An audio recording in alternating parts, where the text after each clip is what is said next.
माघ मास कथा अध्याय 2। नमस्कार भक्तों, स्कंद पुराण माघ महात्म्य का द्वितीय अध्याय। राजा दिलीप की कथा अब जारी है।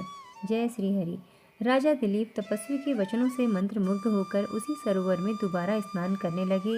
मन में एक प्रश्न उठा, महाराज, माघ मास का तो महात्म्य आपने बताया, लेकिन इसका विधान क्या है? तभी वही तपस्वी पुनः प्रकट हुए। राजा ने चरण वंदन किया। तपस्वी बोले, राजन सुनो माघ व्रत का पूर्ण विधान। तपस्वी ने कहा, माघ मास की अमावस्या से पूर्णिमा तक 15 दिन का संकल्प लो। प्रातःकाल ब्रह्म मुहूर्त में उठो, सूर्योदय से पहले उठो, गंगा स्नान करो और स्नान करते हुए ओम नमो भगवते वासुदेवाय का जप करो। स्नान के बाद तुलसी पत्र चढ़ाओ और स्नान के बाद तीर्थ स्थान का संकल्प लो। गंगा स्त्रोत पढ़ो 5 बार। विष्णु सहस्त्र नाम का पाठ भी शुरू करो। तो उपवास की विधि इस प्रकार है कि फलाहार रखो, केला, सेब, दूध, दही ये आप खाओ, लेकिन रोटी भात निषिद्ध है। रात्रि में केवल दूध का ही सेवन करें। राजा ने पूछा, महाराज दान का क्या विधान है? तपस्वी मुस्कुराए। माघ मास का दान स्वर्ग का द्वार खोलता है।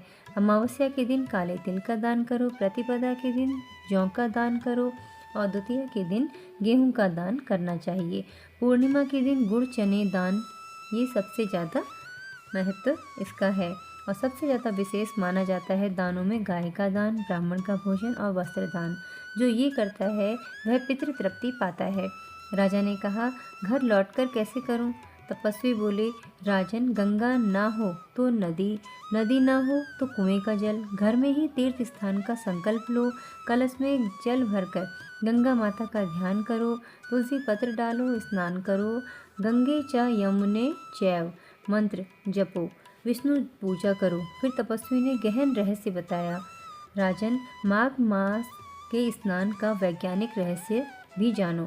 गंगा का जल ऑक्सीजन युक्त होता है। माघ में सूर्य की किरणें इसे और शक्तिशाली बनाती हैं। स्नान से त्वचा शुद्ध होती है, रक्त संचार बढ़ता है। ब्रह्म मुहूर्त में पीनियल ग्रंथि सक्रिय होती है, आध्यात्मिक जागरण होता है। राजा आश्चर्यचकित बोले, महाराज और भी रहस्य बताइए। तपस्वी ने चेतावनी दी, राजन माघ व्रत के 3 निषेध चीज हैं। मांस मदिरा पूर्ण रूप से निषिद्ध है, इसका सेवन बिल्कुल ना करें। क्रोध पर नियंत्रण करें और पर निंदा ना करो, यानी दूसरों की बुराई बिल्कुल मत करो। जो ये करता है उसका व्रत फलहीन हो जाता है। राजा ने संकल्प लिया, तपस्वी ने आशीर्वाद दिया और अंतर्ध्यान हो गए। राजा ने उसी सरोवर में माघ स्नान की विधि पूरी की। हृदय में अनंत शांति अनुभव हुई। राजा लौटे तो प्रजा इकट्ठी थी।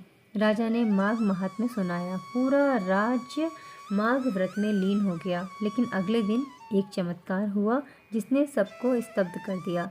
अंत में यही कहूँगी भक्तों कि कल अध्याय 3 में आप जानिए कि राजा दिलीप के राज्य में ऐसा क्या चमत्कार हुआ कि सब स्तब्ध रह गए।